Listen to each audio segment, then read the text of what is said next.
ஒரு தாய் தன் குழந்தைகளைப் பற்றி இன்னொரு தாய்க்கு எழுதிய அழகான பதிவு.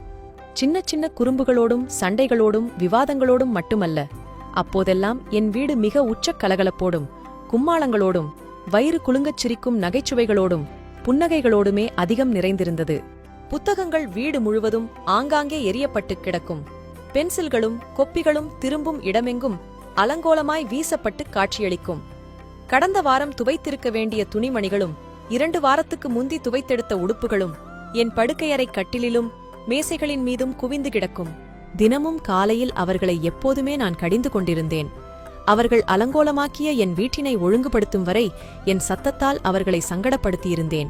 அம்மா, எனக்கு தேவையான புத்தகம் ஒன்றை இங்கு வைத்தேன், காணவில்லை என ஒரு பிள்ளை எழுந்து புலம்பும். எனது வாசனை திரவியத்தை யார் எடுத்தது என்று மற்றொன்று தொடங்கும். அம்மா, நான் செய்த வீட்டுப் பாடப் புத்தகத்தை பார்த்தீங்களா? அடுத்தது அலரும். ஐயோ, நான் வீட்டுப் பாடம் செய்ய மறந்துவிட்டேன் என இன்னும் ஒன்று ஒப்பாரி வைக்கும். ஒவ்வொருவரும் ஒவ்வொரு தடவையும் அவர்கள் தவறவிட்ட விஷயங்களைப் பற்றி என்னிடம் நச்சரிக்கும் போது நான் கூறுவது ஒன்றை மட்டும்தான். நீங்கள் எல்லோரும் வளர்ந்த பிள்ளைகள்தானே, நீங்கள்தான் உங்களுடையவைகளை பொறுப்பாக கவனமாக எடுத்து வைக்க வேண்டும். இன்று என் வீட்டு அறை கதவோரங்களில் நான் நின்று பார்க்கிறேன். என் கட்டில்களில் எந்த உடுப்புகளும் எரியப்பட்டிருக்கவில்லை. அது மிக அழகாக ஒழுங்காக இருக்கின்றது. எனது அலமாரிகளை ஒரு சில துணிகள் மட்டும் வைக்கப்பட்டிருக்கின்றது. வாசனை திரவியங்களின் மனம் மாத்திரம் என்னைச் சுற்றியுள்ள காற்றில் இப்போது படர்ந்து விரிந்து கிடக்கின்றது.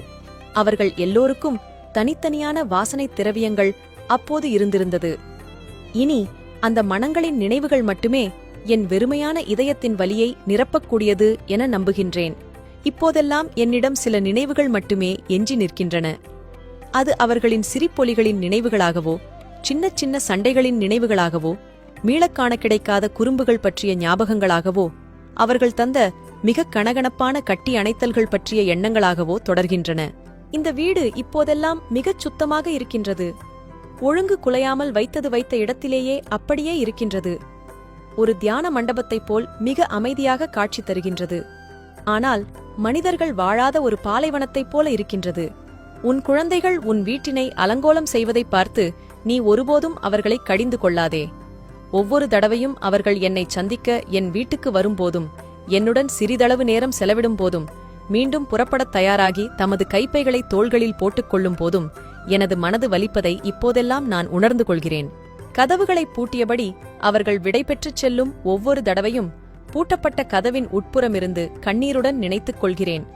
இந்த கதவுகளை பூட்டிவிட்டு வெளியே போய் வரும்படி எத்தனை தடவைகள் முன்பெல்லாம் நான் அவர்களை கடிந்து கொண்டேன் என்று.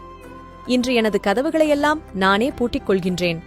என் கதவுகளை திறந்துவிட இப்போதெல்லாம் என் அருகில் யாரும் இல்லை. அவர்கள் எல்லோரும் வெவ்வேறு நகரங்களுக்கும் வெவ்வேறு நாடுகளுக்கும் தமக்கான வெவ்வேறு வாழ்க்கையை அமைத்துப் போய்விட்டார்கள். எல்லோரும் இப்போது நன்றாக வளர்ந்து விட்டார்கள். அவர்கள் எல்லோருமாக ஒன்றாக எப்போதும் இந்த வீட்டில் என்னோடு இருக்க வேண்டும் என என் மனம் இப்போது விரும்புகிறது. என் இறைவனே, அவர்கள் எங்கிருந்தாலும் அவர்களையும் அவர்கள் குழந்தைகளையும் பாதுகாத்துக்கொள். அவர்கள் சந்தோஷமாக வாழ வழி செய்.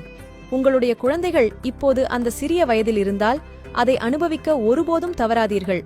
இந்த வீட்டை விட்டு அவர்கள் புறப்பட முன்னம் அவர்களுடன் சிரியுங்கள். மனசு கரைய கரைய பேசுங்கள். பேசிக்கொண்டே இருங்கள். குதூகலங்களால் அவர்களை சீராட்டுவதை நிறுத்திக் கொள்ளாதீர்கள். அவர்களின் புன்னகைகளை புறக்கணிக்காதீர்கள். குறும்புகளோடு சந்தோஷிக்க தவறிவிடாதீர்கள். அனைவருக்கும் பகிருங்கள். இதுபோல பயனுள்ள பதிவுகளுக்கு ஜே ஹெல்த் பக்கத்தை ஃபாலோ செய்யுங்கள். நன்றி.